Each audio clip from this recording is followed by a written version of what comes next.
কেউ যদি মনে করে যে নির্বাচনকে প্রভাবিত করবে, ভোট চুরি করবে, পেশি শক্তির প্রদর্শন করবে, এটা আর কাউকে সুযোগ দেওয়া হবে না। আসন্ন ত্রয়োদশ জাতীয় সংসদ নির্বাচনে নির্বাচনী আচরণবিধি লঙ্ঘনের অভিযোগে পঞ্চগড় 1 আসনে হেভিওয়েট 2 প্রার্থী এনসিপির শাপলাকলি মার্কার সার্জিস আলম ও বিএনপির ধানের শীষের ব্যারিস্টার মোহাম্মদ নওশাদ জমিরকে শোকজ দেওয়া হয়েছে।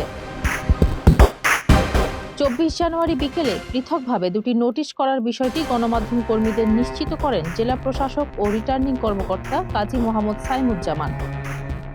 নোটিশে উল্লেখ করা হয়েছে, গত 23 জানুয়ারি অনুষ্ঠিত নির্বাচনী জনসভায় প্রার্থী সার্জিস আলম তার নির্বাচনী জোট প্রধানকে স্বাগত জানিয়ে তোরণ, বিলবোর্ড ও ব্যানার স্থাপন করেন।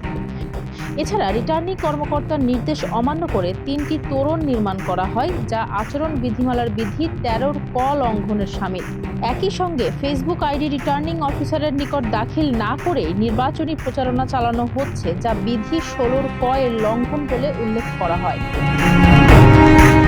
অন্যদিকে বিএনপি প্রার্থী নওশাদ জমিরের বিরুদ্ধে অভিযোগে বলা হয়, গত 23 জানুয়ারি বিকেল থেকে পঞ্চগড় পৌর এলাকায় জেলা প্রশাসন, পুলিশ ও পৌরসভার সহযোগিতায় পরিচালিত অভিযানে তার বা তার কর্মী সমর্থকদের মাধ্যমে একাধিক আচরণবিধি লঙ্ঘনের ঘটনা ধরা পড়ে।